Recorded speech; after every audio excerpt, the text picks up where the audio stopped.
Hello दोस्तों, मैं हूं मुकेश सिंह। आशा करता हूं आप लोग स्वस्थ और मस्त होंगे। दोस्तों, कल का मार्केट आप लोगों ने देखा होगा। दोस्तों, अचानक से तेजी दिखी जिसकी किसी को प्रोडिक्शन नहीं थी। वो ऐसा क्यों हुआ? क्योंकि दोस्तों, हमारे देश के प्रधानमंत्री इस समय विदेश दौरे पे हैं। उनको कनाडा की G7 मीटिंग में जाना है। उससे पहले वो साइप्रस में गए। अब साइप्रस में जा कर के उन्होंने बस ये बोल दिया, वी सपोर्ट वन साइप्रस। अब वन साइप्रस मतलब क्या? साइप्रस दो ठो है क्या? जी हाँ। जिस जिस प्रकार आपने मैप में देखा होगा कि भारत के मैप के नीचे श्रीलंका है। अगर कोई उसको ये बोले कि ये उत्तरी श्रीलंका, यानी ऊपर का श्रीलंका उत्तरी और नीचे का श्रीलंका दक्षिणी, तो यानी दो देश की बात हो रही है श्रीलंका में। दोस्तों, इसी प्रकार साइप्रस एक छोटा सा आइलैंड है टर्की के नीचे। आप लोगों ने देखा होगा जब टर्की में भूकंप आया तो भारत ने कितना बढ़ चढ़ कर टर्की की मदद किया था। लेकिन जब भारत और पाकिस्तान के बीच में क्लेश हुआ तो 4 से 500 जो ड्रोन आए थे भारत में, वो बात अलग है। भारत का एयर डिफेंस सिस्टम इतना मजबूत था कि एक भी ड्रोन भारत में क्षति नहीं पहुंचा पाए। वो सारा का सारा ड्रोन टर्की ने दिया था पाकिस्तान को, यानी भारतवासियों को क्षति पहुंचाने के लिए।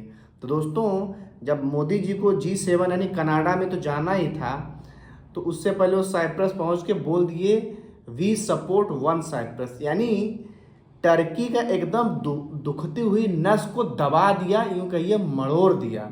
दोस्तों, साइप्रस बहुत ज़्यादा इंटरेस्टेड है भारत से डिफेंस खरीदने के लिए। और भारत अगर ब्रह्मोस मिसाइल दे देता है उसको, तो टर्की के पास इस टाइप का उसको रोकने का कोई सिस्टम है नहीं, है ना।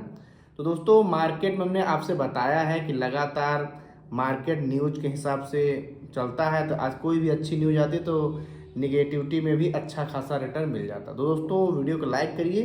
कंप्लीट एनालिसिस करते हैं कि जो मैं आपसे बार बार बोलता हूँ कि आपको क्यों अलग अलग फंड यानी अलग अलग फंड हाउस में निवेश करना चाहिए, उसका फ़ायदा कल दिखा। क्योंकि दोस्तों, लगातार यानी मिड कैप और लार्ज कैप आपने देखा होगा लगभग 1% की ग्रोथ पे थे, और वहीं दूसरी तरफ स्मॉल कैप और माइक्रो कैप लगातार डाउन पे थे। शुरुआत में तो बिल्कुल ही डाउन पे थे, और बीच में फिर वो लगातार ग्रोथ करना शुरू हुई। जैसे आज के मार्केट में आप देखेंगे तो स्मॉल कैप ज़्यादा ग्रोथ कर रहा है ना, तो ये लगा रहेगा। मैं कई बार आप लोगों से बोलता हूँ कि आपको अलग अलग फंड रखने चाहिए, क्योंकि दोस्तों अलग अलग फंड हाउस जितने भी हैं सबकी स्ट्रेटजीज अलग अलग होती हैं, तो हमको अलग अलग फ़ायदा मिलता है। जैसे कोई फंड होता है वैल्यू इन्वेस्टिंग पे ज़्यादा फोकस करता है, कोई मोमेंटम इन्वेस्टिंग पे ज़्यादा फोकस करता है, कोई मिक्स्ड इन्वेस्टिंग पे ज़्यादा फोकस करता है, कोई क्वालिटी इन्वेस्टिंग पे ज़्यादा फोकस करता है। हमने कई बार आपको बताया है कि आपके पास 3 से 4 फंड होने चाहिए, वो भी अलग अलग एएमसी अलग अलग फंड हाउस के। तो दोस्तों, क्योंकि होता क्या है कि सबकी स्ट्रेटजी अलग अलग काम करती, सबका साइकिल अलग अलग आता है। तो इससे क्या होगा कि आपका पोर्टफोलियो बहुत ज़्यादा डाउन नहीं जाएगा, क्योंकि अलग अलग स्ट्रेटजी अलग अलग टाइम पे काम करती ही रहती। मान लीजिए एक स्ट्रेटजी फेल होगी, बाकी स्ट्रेटजी तो काम करती रहेंगी। जैसे देखिए क्वालिटी यानी क्वालिटी पे अगर फोकस करने वाले फंड की बात किया जाए तो जैसे मोतीलाल ओसवाल हो गया, HSBC हो गया, इन्वेस्को हो गया, और बहुत सारे फंड हैं। और वैल्यू इन्वेस्टिंग में जैसे निप्पॉन का हो गया, टाटा का हो गया, HDFC का हो गया, मेरा एसिड का हो गया, सब वैल्यू इन्वेस्टिंग करते हैं। और डुअल फैक्टर पर जैसे एक्सिस का हो गया, पराग पारिक का हो गया, कैनरा हो गया। तो अलग अलग फंड हाउस जो हैं, टाटा का हो गया, तो ये लोग जैसे टाटा वाला भी ज़्यादातर वैल्यू पे, ऐसा नहीं कि 100%, बस इनकी स्ट्रेटजी यही रहती है। जैसे निप्पॉन टाटा ये लोग सोचते हैं हम लोग वैल्यू इन्वेस्टिंग फोकस देंगे, मोतीलाल ओसवाल HSBC ने उसको ये लोग सोचेंगे हम लोग क्वालिटी इन्वेस्टिंग पे ज़्यादा करेंगे। और डुअल में और ज़्यादातर जैसे होते हैं आदित्य बिरला, बहुत सारे हैं जो अलग अलग स्ट्रेटजीज फॉलो करते हैं। होता है ना कि मेरी ये स्ट्रेटजीज फेमस है, मैं इस पर ज़्यादातर काम करता हूँ, उस टाइप से।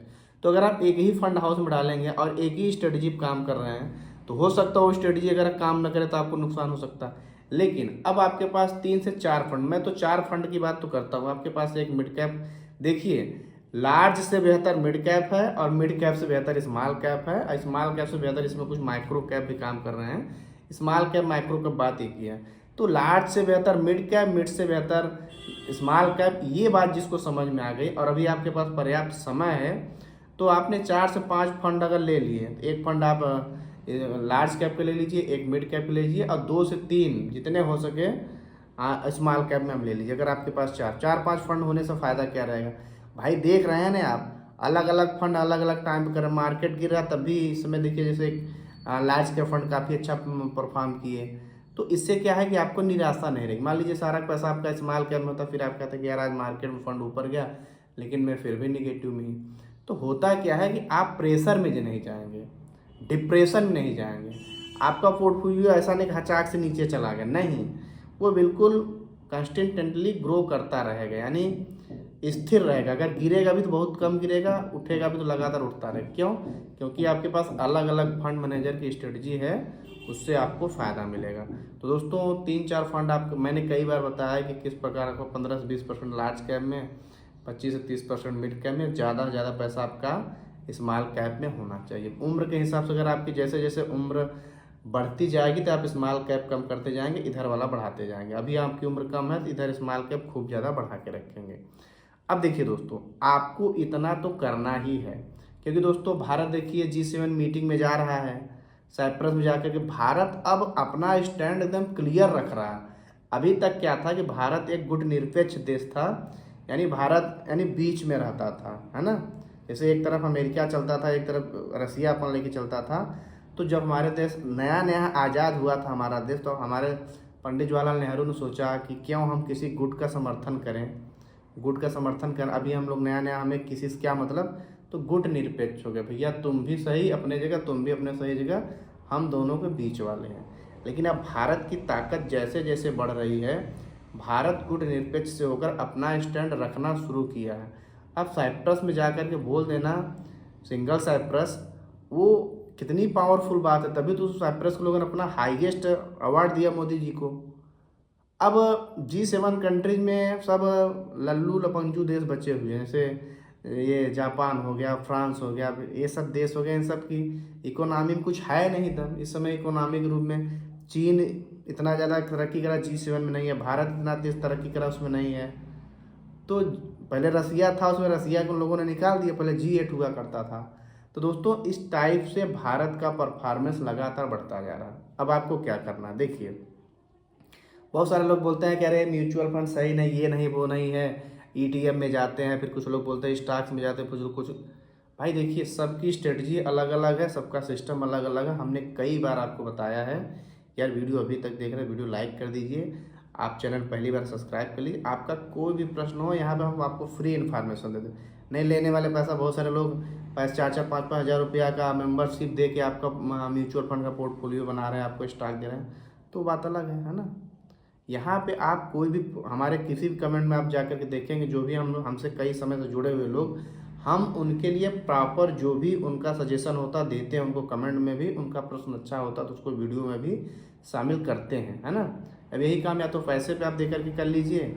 यार म्यूचुअल फंड भाई हमने कल ही की वीडियो में बताया था, अगर आपके पास बहुत ज़्यादा पैसा है तो फिर म्यूचुअल फंड आपके लिए नहीं है। आप रियल इस्टेट के बिजनेस में जाइए। रियल इस्टेट वैसे 24 से 30% की स्पीड से ग्रो कर रहा है, जो कि म्यूचुअल फंड से तो बहुत अच्छा है। तो अगर आपके पास 40 लाख 50 लाख 1 करोड़ है तो आप रियल इस्टेट में अपना पैसा लगाइए, वहाँ आपको अच्छा खासा रेवेन्यू जनरेट करिए। म्यूचुअल फंड उन लोगों के लिए है जो तो ना स्टॉक्स में जा पा रहे हैं, ना तो कहीं और जा पा रहे हैं, जिनके पास थोड़ी थोड़ी बचत होती है।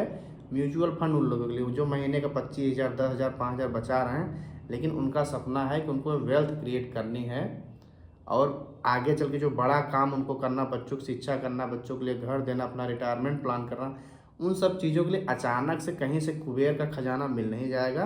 तो म्यूचुअल फंड उन लोगों के लिए है। आप लगातार म्यूचुअल फंड, पहली बात 2-4 साल 5 साल की बात है नहीं, आप यहाँ कम से कम 10 से 15 साल 20 साल, जितने ज़्यादा आप इसको समय देंगे उतने ज़्यादा आप यहाँ से फ़ायदा ले पाएंगे। तो हम लोग समय पे ज़्यादा फोकस करते हैं। मैं बार बार बोलता हूँ कि आपकी आमदनी कम हो चाहे ज़्यादा, म्यूचुअल फंड शुरुआत करिए।